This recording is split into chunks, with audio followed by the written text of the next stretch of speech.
Whoa, that's Hello? hello. Can you hear us?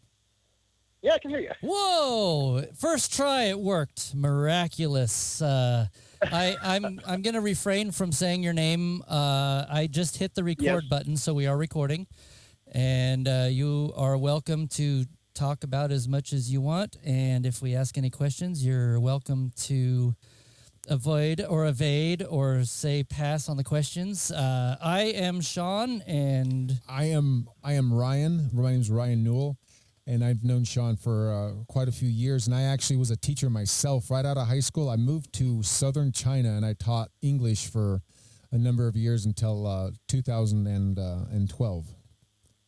Cool. And you're a teacher up in Oregon City. Yes.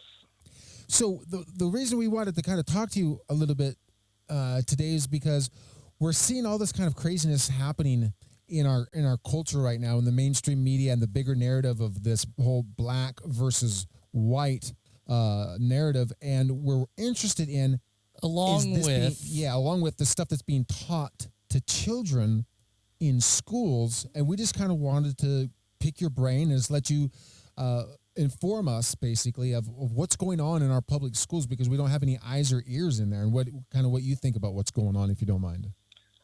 Yeah. One of the things that I would like to focus on is the thing that I've noticed the most in schools, especially in these school settings right now, is that we used to have clubs that were inclusive clubs. You would have a chess club, you would have a science club, you would have a book club, you would have things that were clubs based on interest. And those interest clubs are sort of starting to fade away, and in their place are becoming these. I know that at least in some of the schools in Oregon City, they have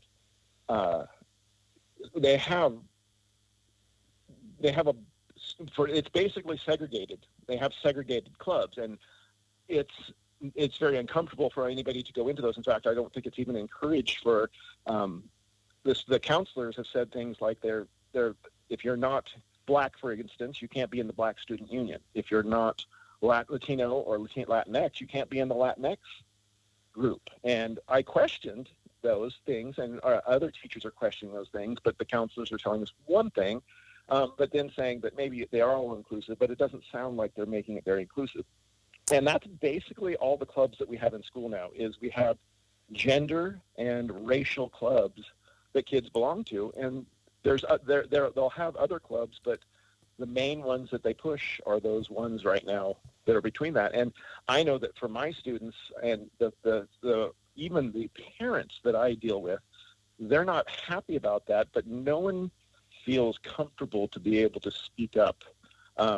Individuals don't feel like they can speak up.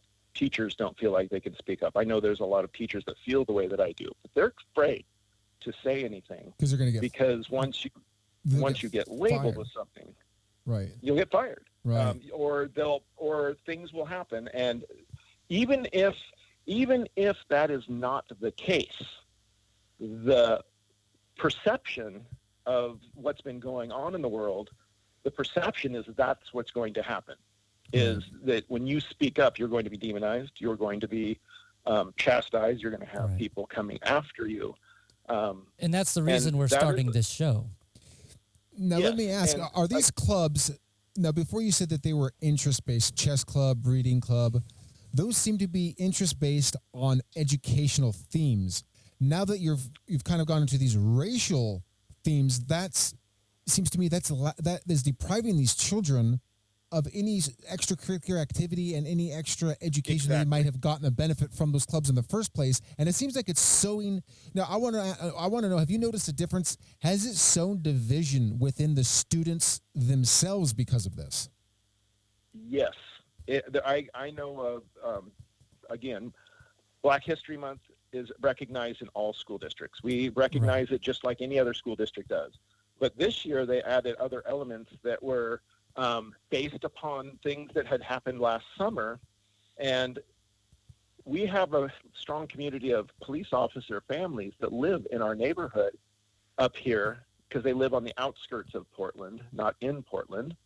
And there was conflict between those families, the kids of those families that are made to feel a certain way, and there's a lot of them up here, and it caused a few Zoom meetings to be shut down because of these types of things, because they were not only were they trying to do this through Zoom. I mean, this would be hard stuff in a school setting. Right. Imagine trying to do this over a Zoom call and try to manage these kids, because once they're on a Zoom call, it's kind of like they're anonymous, but they're not, because they feel braver because they're not there. And so things were said that could inflame the situation rather than resolve the situation. Do you think that attitude that the kids have, where they seem to like to inflame the tension, does that seem like a natural thing that kids would just have a natural propensity to do? Because I know I was kind of that way. Or is this something that is now being looked at as the cool kids do that, or this is somebody who's brave for saying these types of things? I don't know. What I do know is that most of my students and most of my families don't like it, because all it does is divide. It was like it was almost in the schools. It was almost like we were blindsided by wokeism or something. It happened so quickly that all of a sudden this stuff is out and then stuff is coming in. And I'm going to tell you that the pandemic accelerated a lot of this stuff because they thought that they could do it. Unfortunately, and but there's a blessing to this, because a lot of parents finally got to hear some of the things going on in their school, and that can open up some eyes. That's what we want to focus on, is how, now that we know and we can all agree that this is a massive problem, and it's probably going to destroy the minds of our children who are going to grow up to become the future leaders of this country. It's going to destroy our country. Is what can parents, not just in your school district, but in all school districts across this country, who are not comfortable with this narrative that's being pushed upon their kids, what can they do to fight back? Because I know that people are scared to speak up, because you speak up, you're going to get pig's blood and all this other stuff, and people showing up at your house throwing bricks through your windows. The best advice that I can give these parents and teachers is to band together with this and present this to your school boards with a united front. You're going to find people of all nationalities, of all cultural backgrounds, that are going to agree with you. Yes. You're going to need to seek out each other, because, again, the teachers are not going to put themselves in a position to facilitate stuff like that, because it's just not something, again, not politically it's just feasible. not something we're going to do. It's not so we're worth at the effort to try. We're at the point now where we're all having to stay home. We're all having to wear masks. We're all having to stand 6 feet apart from each other. So we all do feel a little bit separated from each other. So it is hard to get the courage to find other people with the same feelings and beliefs that you have, for what's going on in our schools. A question I have is, does this feel like something that the kids have brought to the school from social media, or is this something that's taught to the school teachers? How is it coming into the school? Is it the kids bringing it in? Is it the teachers? Is it the school boards? The education department? It is not. The kids are not bringing this in. The counselors are huge in bringing this in, and then you also have some teachers that like to run activism groups within the school as a club, and you're taking kids very young, and again, you're taking kids very young and impressionable and feeding them with things that could, we've got a problem with students not being able to read, write, and do math. I would not have as much problem, I guess, maybe with even doing some social activism on the outside if they were literate and could understand what is being said to them and make rational decisions. But they don't inform the students anymore. We have students that can't pass the basic math and reading tests each year. So until that problem is solved, me as a teacher, I wouldn't be doing anything else. And unfortunately, what has happened is the schools have felt that they are the parents now. And unfortunately, also, a lot of parents have willfully given that to the teachers. So it sounds to me like they are programming mindless robots. They can't read, do math, but they can point out racism and they can scream racism, and they are kind of like their brains and their minds are being carpet bombed with this propaganda, and they're pushing aside the basic reason why you go to school in the first place. Exactly, but I will tell you that there are groups of teachers that resist and just don't do it.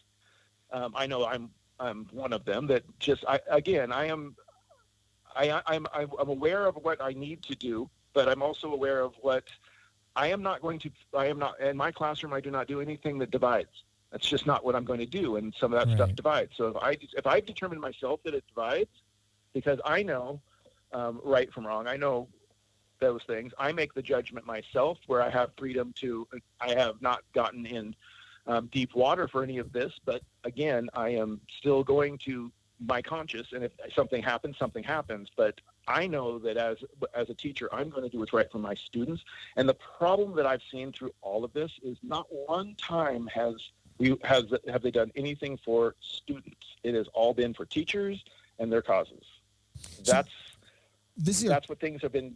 These are teachers with their own personal agendas, it sounds like, and they're propagating this to kids. Now, do you think that it's because some of these teachers just are trying to latch on something so they can be part of a group, and now they feel that they're a little bit more important now that they're the leader of this and they're helping kids? Do they have good intentions, or this goes back to the colleges, and unfortunately, right now, you're getting to the point where most of that stuff all of that stuff that was starting to transition in college, starting going to where we've got to where we are today with all of this racial justice things that have been going on in the colleges, those students are now becoming teachers. So they come out angry and they take it to their classes that they're teaching. And then, so they want to come in and teach their critical race theory. They want to teach all of this stuff because that's what they've been trained up in. So it's do I blame them completely? No, they need to be. They're doing what they've been taught. Basically, you're getting what you teach. Yeah. They've been taught these things. Now they're bringing it in, and now you've got this construct of older, established teachers that have not been exposed to the college scene for so long, and then you've got these new teachers coming in, wanting to change the world and make a revolution. So. It's just a conflict that's starting to happen within the schools, because I think you're seeing the repercussions of letting the colleges be as liberal as they were. Yeah, we're just now starting to see the repercussions. I think in a few more years, when these kids that are getting taught this now, when they start to enter college and their activism begins, it's going to increase tenfold. If you think the protests are bad now, it's going to be horrible down the road. I'm also going to tell you, and again, I'm going to tell you there's a sign of hope, because I know that most of my students know who put them in this position and are not very happy about it. So good things could be backfiring from what I'm seeing on the ground. So there might be. And I see signs of hope. I see parents standing up. I see students standing up and saying, you know, enough. I think especially those liberal cities it's the liberal states that lock down the hardest. My feeling is that generation that they locked down is not going to forget that. Right. And I think that is not that it's a hopeful thing that they have to remember that, but it's hopeful that they will realize that they have power to change what is going on. So how do you feel as a teacher being in the middle of this, being surrounded? Do you ever feel judged by other teachers or staff, or do you get nervous that someone might find out what you're doing? I have a firm belief in God, and I know that as long as I'm doing what I know God would want to be done, what is right, standing up for all people, standing up for all education, standing up for the students, I don't fear as much. I am more vocal than most in my area. I am not ashamed of it. I had Trump paraphernalia in my room up until he didn't get elected. Well, up until the pandemic was there. I had students that would buy it for me. Oh wow! Before they demonized all of this. So again, I'm very I have always been very bold, and I am never going to shrink back, because the truth will always set you free. And you're speaking truth. Yes. Whether you get fired or not, you are speaking truth. And I can live with myself with truth. I'm a smart individual. I've got a master's degree. I will find something else to do if I need to. Yeah, I often wonder if a lot of these other people are going to be able to live with themselves later on in life after they find out what they've been doing. As someone who listens in on other conversations, so I hear people that I would not have thought of being kind of upset about things going on, becoming upset. And so again, you'll have to understand that where I am also is we're on the borderline of by Portland, but we are a much more conservative area of Portland. So I know that I personally have a lot of support from my parents, because I pretty much told them how I was going to instruct their students with that type of stuff when I met them at the beginning of the year. And I believe I set a lot of my parents at ease by the way that I approached them at the beginning of this year. So they are going after the bigger colleges then, because it's same with Eugene. The heart of Eugene is really liberal. The heart of Portland's really liberal. What about Corvallis? I wonder if Corvallis is. Corvallis. Most places north of Douglas County. So wherever there's a big college. Yeah. Yeah. Oh, my goodness. Well, you're lucky to be just a little ways out of Portland there. And have the riots affected your school or classroom, or have they affected your area at all? They have not affected our area. We are right outside. But we used to do field trips to downtown Portland all the time. We would go to Timbers games. We would go to the Children's Theater downtown. I have pretty much told everyone that I work with that I will not be setting foot in downtown Portland on any field trip with my students until there's new leadership down there, because I'm not going to expose my children in my class. They're my kids. When I get students, those are now my students. Those are my kids. Those aren't just any kids. Those are my kids. I'm very possessive of them once I'm their teacher, and there's no reason for them to be exposed to that. Absolutely, absolutely. So have any of this other student or the other teachers and parents that are concerned with this type of stuff, have they started to do anything as far as organizing and presenting a united front? And have any of them started to run for these city councilmen, run the school board positions?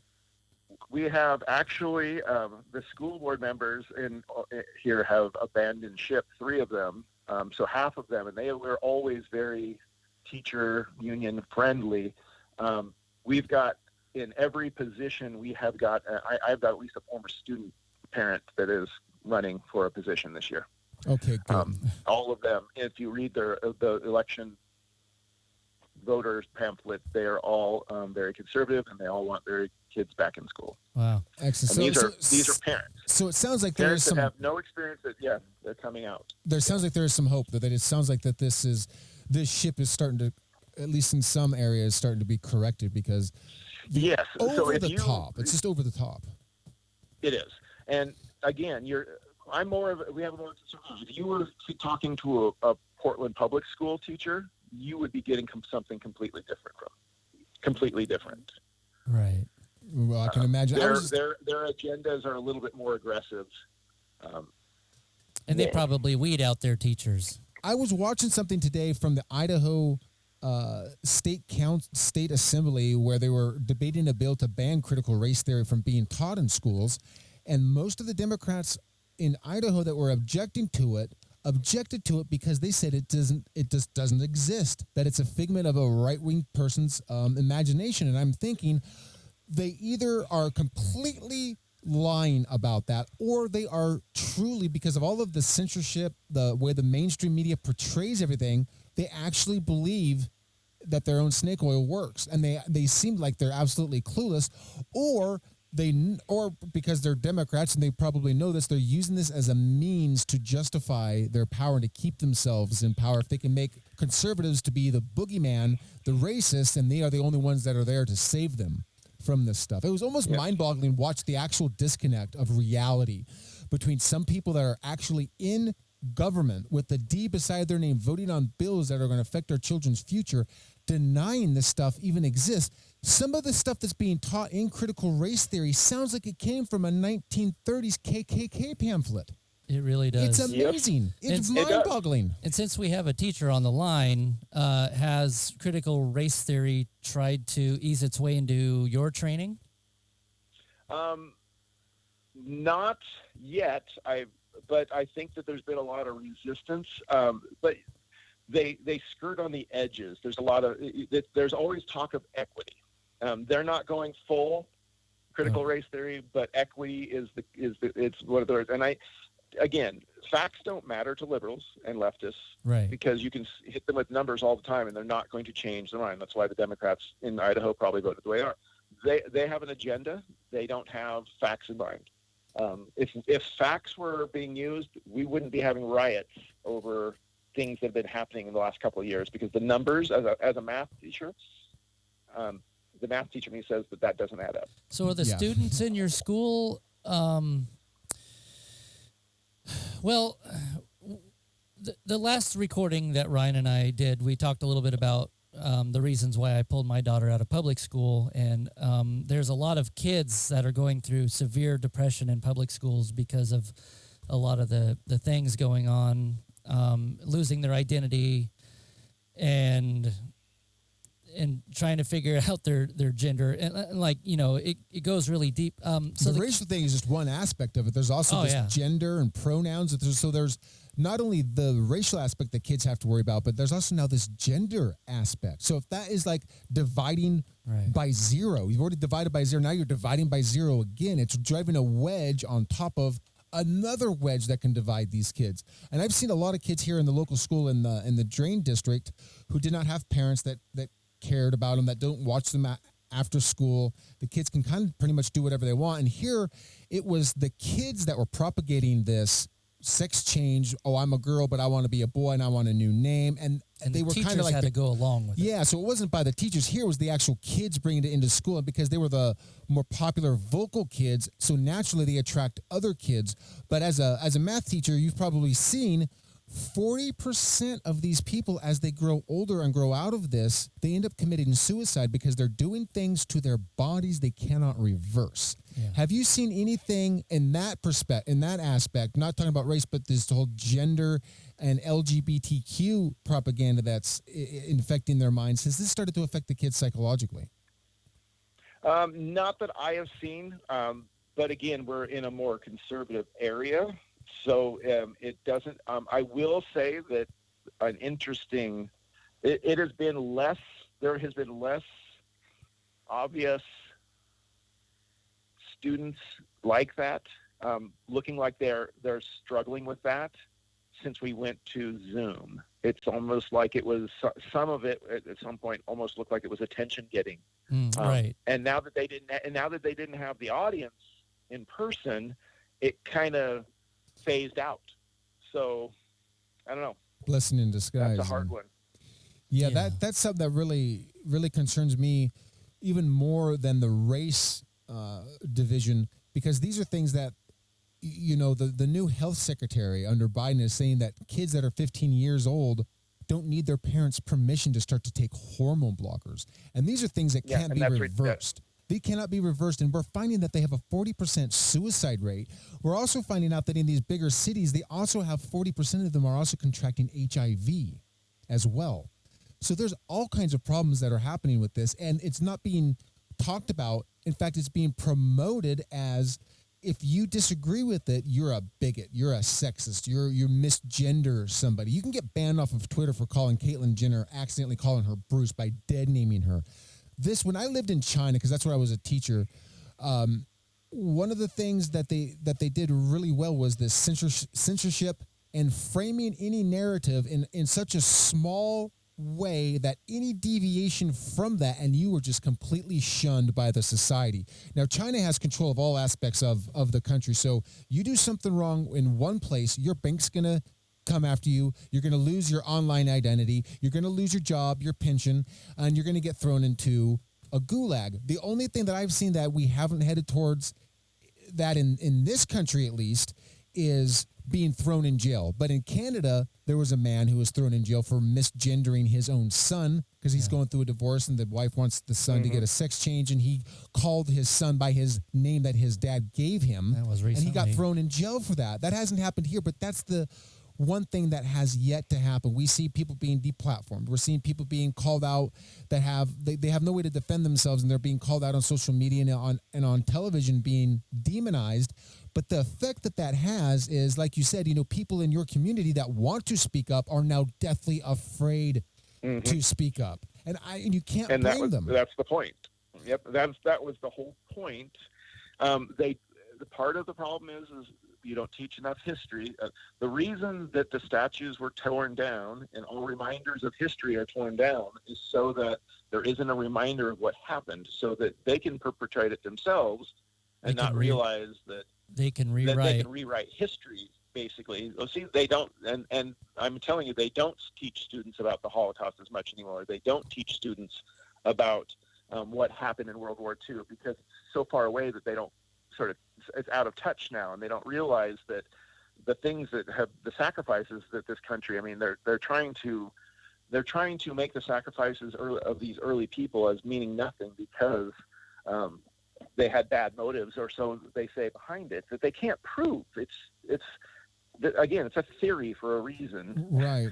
And it's all based upon a narrative that they can't prove. They're taking our history, 1776, and they're changing it to 1619 and saying we were a nation founded by slavery for a place for people to come to have slaves, and not as a country that we escaped the totalitarian crown that was not allowing us to worship.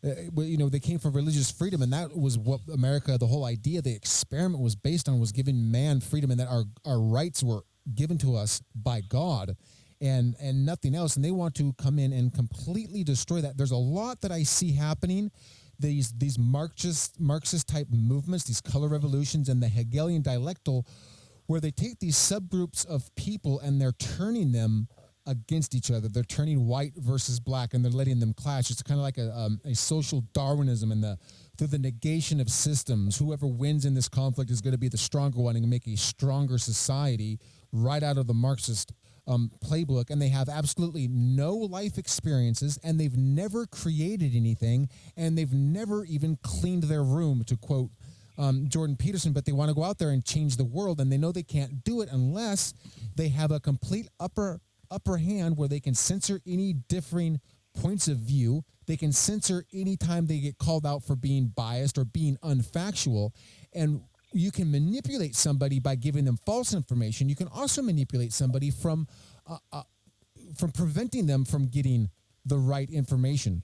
And I see the way that they do these things is they kind of put it out there to where these kids and these people, from the information they get, they kind of come to the conclusions that they want them to on their own. So when you come to a conclusion on your own without being told, you're much more apt to fight for that conclusion versus whereas in China, you are told this is what the right way to think is. So people will naturally kind of push back against that. Exactly. And the argument that I would have against what they're doing is religion tried that, right? They tried to mandate religion. How did that go, right? Mm-hmm. The people that you're forcing religion upon, if it's not from the heart, it doesn't take hold. There's parables about it. They do the same thing. You can't tell somebody that you're going to be a certain way, or you have to act a certain way, or you have to check yourself because you're a certain color, because you are demeaning that person's spirit. What are we telling? And unfortunately, it's the systematic. There is systematic racism going on, but again, the people always yelling out the systematic racism. They're projecting. They're the ones doing it. They're the ones lowering the standards for everyone rather than raising people up. They lower the standards and say, okay, well, you can't make it over this bar. We're going to just bring it down for you. And then you tell these other students, well, yeah, you're going to be okay because you can make it over that bar, so we're not going to worry about you anymore. It does nobody any good to lower the standards. It just makes everybody equally dumb. Yeah, it makes everybody equally bad. If the standards got any lower, they would put maternity flight suits and fighter jets for our military. Yeah. But that's wait, the they thing have? that's making me that's the thing that makes me very upset. Is it's almost like they're intentionally dumbing down the country so that they can control them, and people just don't. I try to tell the kids constantly, wake up. Yeah. This is your shot. What you have is be able to pull out of your brain is all you have that's truly yours. So if you don't put anything in there that's useful, you've got a lot of useless stuff in your brain that you need to put useful things in, because that's all that they can't take away from you is your brain. No one can ever take that away from you. Are you teaching? You have to fill it. Do you teach critical thinking? To teach kids to question things, to question authority, to question if you feel that something is wrong, it goes against what you feel. Do you teach them how to question that and to find and seek out the truth and the information that they can form their opinions on? I am very brutally honest with my kids. That's just the relationship. If teaching is, anybody can present material to a student. Teaching is convincing those students that what I have to tell you is worthwhile listening from me. And so it's you have to build relationship. If you're a good teacher, you're building relationships the first couple months with your kids. You're not even, this from being a teacher. You have to know these kids before you can help them. Right. That's what I do. I like to figure out these kids, and then I can direct them in ways that I can help them and give them the advice that they need, and I can see where they're going. Right. Yeah, I saw a lot of that. I saw a lot of that when I was you can tell even with that stuff.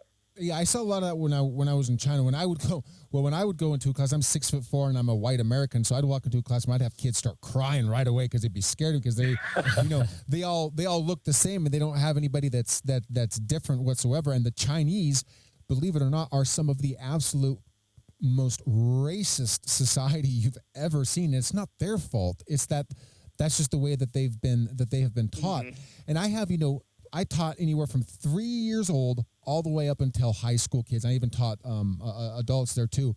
One thing I noticed in China was all of the brainwashing starts extremely early. They control the way the kids think. They control what they learn, the history, and it's all propagated through the eyes of the Communist Party of China. And it seems to me that China has co-opted a massive amount of our institutions and our culture in this country, from sports, Hollywood, the Confucius institutions. Now, China may not be behind this whole push for everything, but they certainly are funding it, and they certainly are propagating the narrative that of racism for their own benefit because of the pandemic, because it came out of China. And if you notice, you can't call it the Wuhan virus, but any variant of the Wuhan virus, you can call it the UK variant, the South Korean variant, the South African variant. So they propagate racism by calling out, by saying, you can't call it the Wuhan flu because that's racist, but then they will, to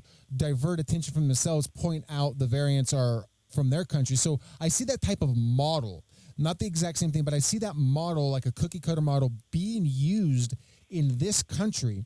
And the Confucius, I don't know if there's any in Oregon or any universities that you know of, but the Confucius Institutes are the ways that the Chinese Communist Party was propagating what we'll call the China model for social engineering, social thought, different things like this. Now, when I lived in China, I could always tell my students, especially my older ones, I could show an incident that happened in China, say, well, that would never happen in America because of this, this, and this. And I could point out 10 different things. Now, I don't see a difference. I can't say, in America, we have freedom and we have this. We don't do that. It's he came back to America and goes, what happened? The country has completely changed, and it has changed in the way of a Chinese society. And it's kind of like we're taking humanity out of people. They're not seeing people as people. They're seeing them as a color on both sides. So by fighting this anti-racism, they could also be causing more racism, which could be what they want to further propagate their narrative that they're important and they're the ones that can stop it. This is a long run. If you pay attention, if you control the language, you control the population. Absolutely. They do a very good job of controlling the language because people that are conservative. They're not trying to control other people, and then it's almost naive, but they control the language, so they control what you say and what you can't say. Once that happens, the wheels have started turning of Marxism, and then I'm afraid I know that as this goes, they've taken over. They're trying to take over the schools. I know that eventually they're going to go after religion here pretty soon, because that's just the next step in what they've been doing. Absolutely. They're going to demonize the conservative movement with it's the churches that's there. They're going to start stripping. I'm afraid of them stripping nonprofits. I can see them stripping nonprofits of their nonprofit status. How they're going to go about it. They're going to go about it financially. They're going to manipulate these woke corporations to start saying, no, we can't associate with that church group or that church group.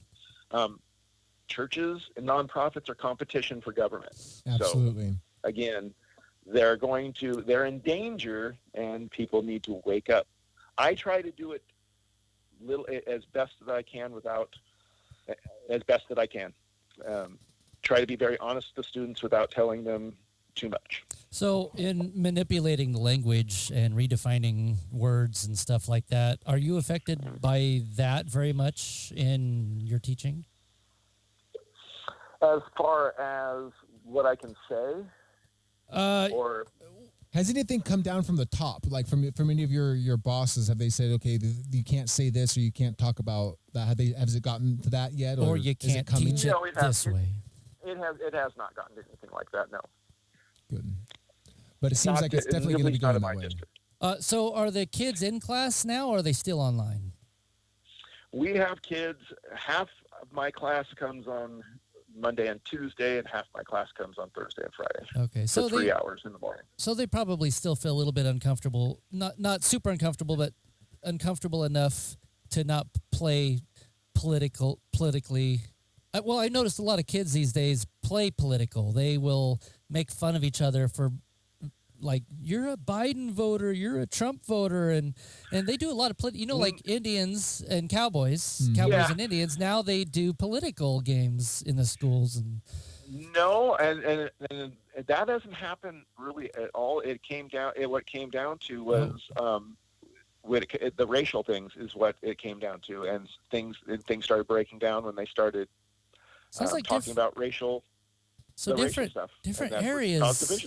Different areas are applying different things here. The way the kids are starting into, like here in Roseburg, in this area, it's more of the left and right parties, and so there it's more racial.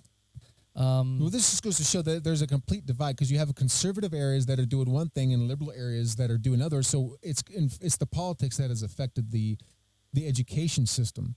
And the thing that I'm afraid of is that they are just programming these kids to be just mindless zombies, and they hear these certain buzzwords that are attached to a political idea that they have an emotional response to. You say the word Trump around some of these people, and they have a physical, visceral reaction to it, and that was programmed into them. And that's what's really scary, because you can't stop that. When you poison somebody's mind, the rot could be so bad you can never get them back. If you ever look at some of these TikTok videos that the parents are recording their kids these girls who have cut off most of their hair, dyed it green, have 15 different piercings, and are crying, saying, "No, Mom, I'm trying to educate you on this," and the mother saying, "No, that's brainwashing. I'm not going to listen to it." And these kids, they're gone. And that's a 15-year-old kid that you're going to have to really use the kid gloves and slowly bring them out of this, because their whole reality is going to be shattered once these kids get red-pilled, so to speak, that everything they based their feelings on was a complete lie. And it's hard, even as an adult, to admit to yourself that an idea that you've held for so long was wrong. You never want to be wrong. You always want to be on the winning side. You never want to out yourself and castrate or ostracize yourself from the group that you've been a part of. And when that feeling comes in at a very young age, that's why the Chinese people do it, especially with the Taiwan issue with these young kids. They're going to be the future soldiers. That's what's going to happen here, and we're not going to be able to fix it, and that will destroy us. And it sounds like the school that you're in is very lucky to have a teacher like you. We do need to make sure that we protect all the teachers like you that keep the open mind. And I know that there's more out there like me, more than in my area, at least more than you would be surprised to know. It's just they just won't speak petrified. Up. Right. They're petrified. Right. And it's like I said, it's going to take a collective of parents of different racial backgrounds banding together with their teachers and making change and saying enough is enough. Let's go back to the basics. Let's compete on a world scale with math and language arts and reading, and let's worry about, that's what the rest of the world is worried about. Exactly. We are falling behind. We are falling behind. Yes, and China is laughing at us the whole way because they're not teaching this stuff in their school. They're teaching 1 + 1 is 2 and 2 + 2 is 4, and that's just the way it is. And they are so far advanced. They don't teach toxic masculinity. They actually discovered that they were having a problem with masculinity, so they started teaching men how to be men there again. Yeah, no, that's I know. I heard about that. I can tell you firsthand, I never met a Chinese person with a mustache or a beard. I never met a Chinese man who, well, because they can't have guns, who owned a rifle. I never saw a Ford, a Toyota truck over there one single time. I saw a bunch of men wearing black pants, white dress shirts, and really smooth skin and curated nails. I got pedicures and manicures when I was in China because that's just normal. It was completely normal. And now in China, they've actually banned feminism. They have banned feminism. So that's a topic I didn't even think about. Is the feminism movement, is that still going on? Are we still trying to demand the? There is nothing. There is nothing supporting really girls or anything that anymore. No, because they don't have those types of groups anymore. They have racial and LGBTQ groups. Which seems to me to be anti-feminist if they're going to be letting, children and people and individuals born as males competing with girls in girls' sports. I mean, that just shows you how far the brainwashing's gone when people actually don't object to that and agree with it and think that it's an advancement. That. Yeah. Well, it sounds like you seem to have a pretty good grasp over your class and what's going on in your school. And it sounds like there's going to be a lot of good kids coming out of your school. If there's anything that we can do to further to help you organize, or if you know of other students or parents of students or other teachers that would want to talk to us and they can do it anonymously and we can kind of get the feel for everything. If there's anything that we can do to help you, please, let us know, because this is a fight for our country and the fight for the future of our children. No, I agree, and I will. And I again, thank you. I am not afraid to speak out. I think that if asked, even by people of that are in charge of me, I would speak truth. My feelings to this. We have to change something, because I know that these kids are not being educated to the level that they're going to make them successful in life. And we need to be getting back to the basics: reading, writing, math. Yes. There's a big it's that bad. I literally have kids in an age group that you would not believe can't write a sentence. Wow. And these are older kids. They can't write a sentence. And this is before the pandemic even started, or was this? And then the pandemic just exacerbated the whole problem.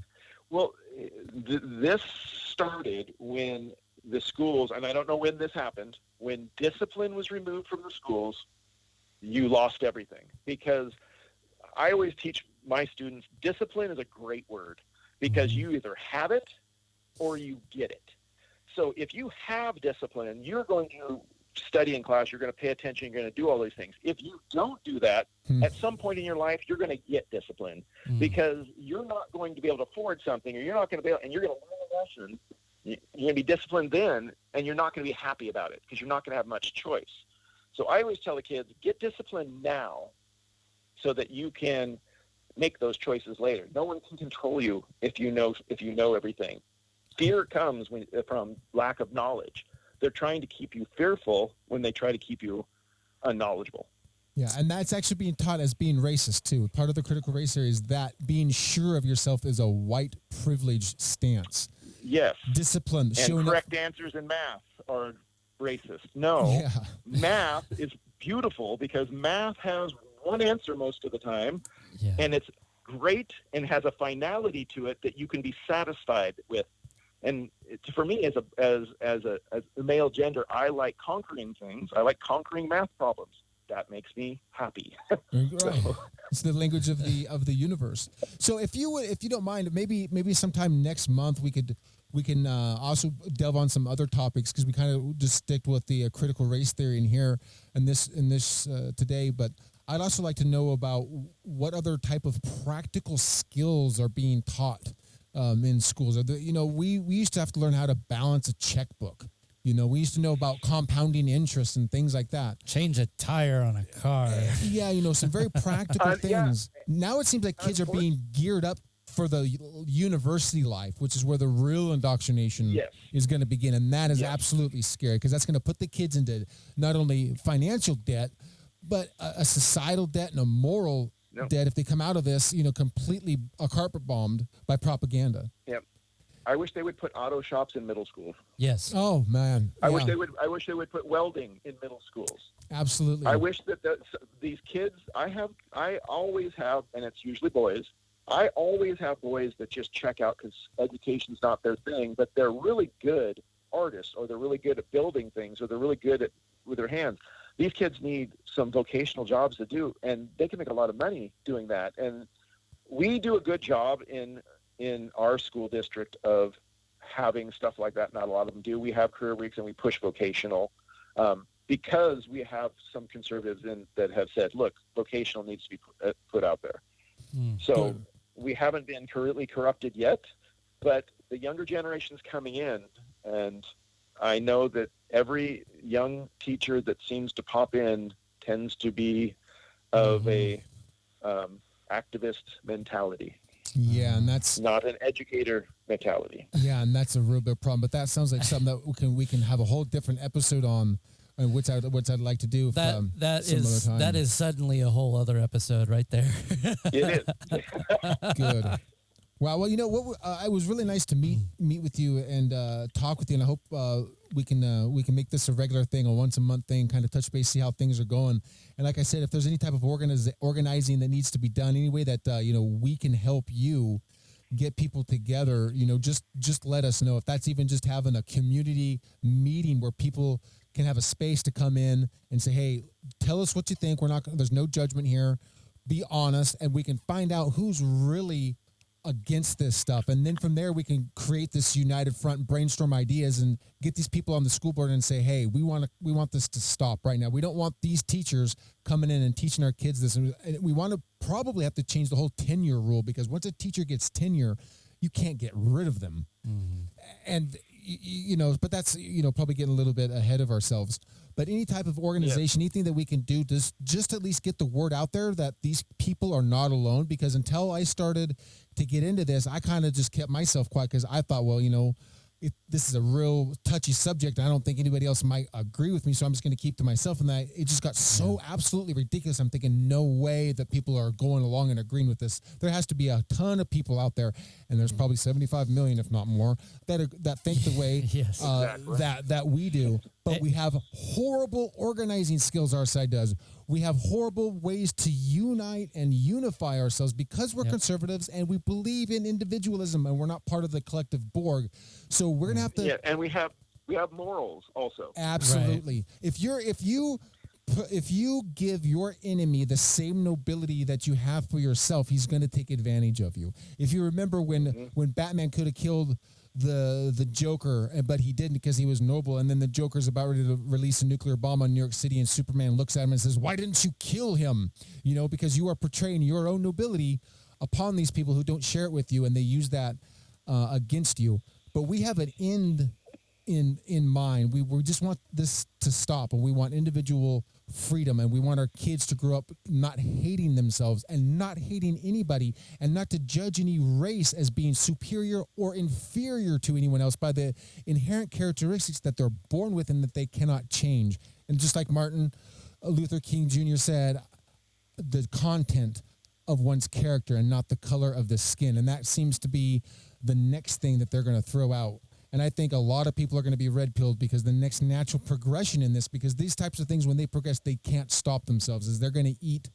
When they start tearing down Martin Luther King statues and start going against him, I think a lot of people are going to be red-pilled from that. But until that happens, we have to organize. We have to know that there's a broad community support for just the fundamental ideas of freedoms and education that we have for our kids. So if there's anything that we can do, just let us know. And it was really great talking with you today.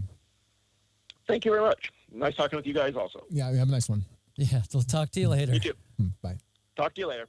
Bye. So He's off? he's off. So we're still recording.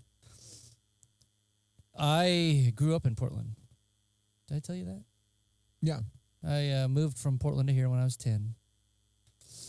And I've thought an awful lot about it because, you know, I used to angry chat with people on Facebook, but I got to the point where I don't angry chat anymore. I just chat, talk, open freely. I feel completely free to talk with them. I don't even do that because it's pointless, because you're not going to convince anybody. You're only going to cause yourself to have gray hair. There is that, but I don't let it get to me anymore. Yeah, there you go. And plus I use some of the things they say to develop questions to go deeper into things. So You have to know what the opposite side is thinking, and the way they process their information and the way they perceive their information. That's the only way you can kind of unravel all the tangled up cords. Because if you could get an X-ray of their brain, it probably looks like a bunch of necklaces and jewelry all tangled up together. It's going to take a long time to unravel. But if we can stop it from happening when they're younger, because the younger they are when that happens, the harder it is later in life to change. I mean, I can remember when George Bush was president, how I believed that we were justified in going into the Iraq War. Because our intelligence agencies told us, that there was, and they're bad people, and I was so blinded. I didn't have any critical thinking where I didn't question things. I took it for granted because you give up a certain amount of your own critical thinking and you give it to trust in the people that you elect. And when they betray you once, it's all it takes. Never to trust them again and to question everything. Yeah. Nowadays, they're just right out in the open about it. They don't even care. Definitely questioning the place that Biden bombed. Oh, we already bombed Syria. Syria, yeah. John Kerry has now told the Iranians about Israeli operations on 200 different occasions where the Israelis attacked Iran in Syria. I heard about that. He should get in trouble for that. Yeah, I just heard about that today. You probably heard about it 2 days ago. The Mossad, put everything, which is the Israeli CIA, has a 100% track record of killing everyone that has done things like that. The 1974-76 Munich Games in Germany, when the Israeli athletes were held hostage by all of the Palestinian Liberation Front or something, the PLO, Palestinian Liberation Organization, killed a bunch of Israeli athletes.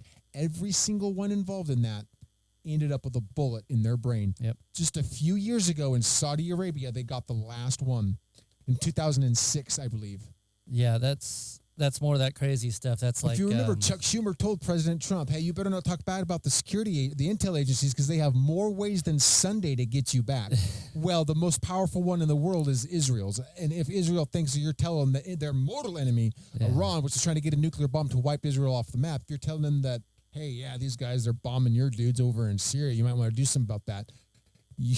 And he's part of the American government. Number one, he should resign, but he's not going to. Yeah. He should be fired, but nobody's going to do that. He should be impeached. Whatever it is you got to do to get rid of him, nothing is going to happen. Change his name to anybody that was in Trump world, and if they did that, there would be no more cop shootings, because they wouldn't talk about that. They would only talk about what John Kerry did if it was a Trump person.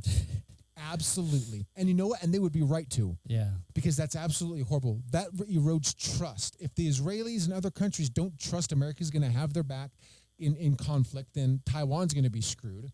If they don't think that we can keep secrets from their enemies, who's going to want to give us any intelligence about future terrorist attacks if they think we're going to go and spill the beans on the way they get the information and operations that they're doing? Yeah. It erodes trust, and it diminishes America's power. Anything that diminishes America's power inherently enhances Chinese power. And China is exporting their model of governance to the world. Right. Their lockdowns really screwed up their economy really bad. But because China controls everything within China, they can make up their own numbers, and they can say, no, China's doing great. Come invest here. And they get all these people to come in and invest into their country. None of it goes to the Chinese people. It all goes to the government and the military. And now they're trying to promote this state-private partnership. as a way to cope with the pandemic. Well, that's socialism. That's fascism. When the state the state has the means of production. Well, that's been talked about here. Look at the Green New Deal. The infrastructure bill that's going to have, so many billions of dollars so every person can have a solar roof. Yeah. And then pretty soon your car is going to be against the law and you're not going to be able to get your electricity from a coal power plant. Yep. Just look at the richest state that we have in our country, California. When the weather gets to a frigid 65 degrees, they have rolling blackouts because everybody turns on the heater. They can't even keep the lights on in California, and they are inundated with money. It's that saying that happened in Texas too. They didn't buy the ones with the defrost. Exactly. That was also a freak storm too. It was. And they propagated that too. They're talking about how the solar energy and all this, it wasn't what that failed, but it failed disproportionately to the amount that it provided to the power grid. Yeah. So if you you take math and you crunch the numbers, you say, oh well, what they're saying is complete bullcrap. Oh yeah. Well, it goes back to they don't know how to do math. Like I've been running numbers on the COVID stuff, and I tell you, the numbers I come up with are not the numbers that they put on CNN. No. In 2020, we eradicated the seasonal flu. There was 3,000 cases of the flu, when normally on a bad year, you'd have 20,000 people die. Yeah. George Floyd was the only one that had COVID in his system when he died that wasn't a COVID death. I know. It's crazy. So this whole thing was a godsend for the totalitarian, authoritarian leftists that are in this country, because it gives them a way to control us through the vaccine passports, the mask. It was a test run. They more and more ridiculous. First, you don't need masks, then you do need masks. Now they see who's wearing masks. They see that they can sufficiently control a massive amount of people with lies, with half-truths, with censorship. If you notice, a lot of the people that were Trump supporters that were on YouTube back in 2016 are no longer there. And all of these free speech type places, when people can speak freely without fear of censorship, the ones that seem to rise to the top are the ones that are right-leaning, because you can't lie to people all the time if there's more information out there, because eventually people are going to find out about it. Right. So people that are more conservative tend to rise to the top. Look at talk radio. That's dominated by conservatives because the left can't control it. Yeah. Because they don't lie, and they make stuff up, and they use facts and logic, and they don't use feelings. I can't wait to see the left-leaning media take those oaths. So where I was getting at when I was young, I grew up in Portland up to the age of 10. And when I was in school, I probably already said this on the show to you. I don't know who I said it to. Probably said it to a lot of people. There were whites, there were blacks, there were Mexicans, there were Arabs. There were all different colors and races of people in my class growing up. The melting pot. It's America. It was, and it was all the way up to 4th grade, I believe. And I tell you, I didn't feel any of this going on today. They were people. It was, just like we had judge of character. It's like kids had enough to worry about back in my day. I mean, if we didn't worry about that, we always filled our heads with something, and we always had something going on. All this other stuff is just adding into that, and I can't imagine how kids could deal with this stuff because their brains aren't developing. I was a little dipshit, I don't tell me all this kind of stuff because, number one, I would probably just do the exact opposite of what they were telling me just because that's the way I was. Yeah. I'm not going to learn anything. What was funny, though, is back then we picked on the kids without shoelaces. We would steal their shoes and throw them. Mm-hmm. We didn't pick on people for the color of their skin or anything. Yeah, exactly. We were little shits in different ways. In different ways.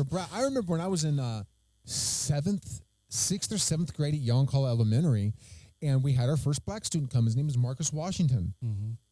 Instantly the most popular kid in school because we all swarmed around him. We all wanted to talk to him because he came from a big city and he was black. Nobody except for one idiot kid, I won't say his name on here, would say racist things because he was probably I think he's grown up and he probably is a real racist, bigot asshole. Yeah. But he was the only one. And we all shunned him when nobody liked him. Marcus was instantly the most popular kid in school. He came over to my house. Everybody was like a fight to get him to come over. It was a fight to hang out with him. So awesome. The exact opposite of what was going on. I see one of my parents' former employees at their gas station was talking about how she has a brown daughter and a trans daughter or a bi daughter, and how Yonkala, there's no difference between Yonkala and the Deep South. And I thought, you have no evidence of that. You are referring to your daughter by her skin color and her sexuality, if that's even true, if she came to that conclusion on her own, or if you did not just shove that into her face. But the interesting thing was, she was a diehard Bush supporter, volunteered for him, and then she went to the University of Oregon after Dell, the computer company, shut down. They paid for her education. Now she talks about how educated she is, and she is a left-wing tool. Wow. She's a left-wing useful idiot. I don't know about how useful she is, but she's definitely an idiot. And it just completely the other side. I mean, I have a picture of her. I can remember her. She's jumping up and down because George Bush walked out, and she was like in the front row of this thing, and she's just going nuts for him. Completely shifted to the other side once she got into the universities. Wow. Weak-minded people without critical thinking skills can be subverted so easily. That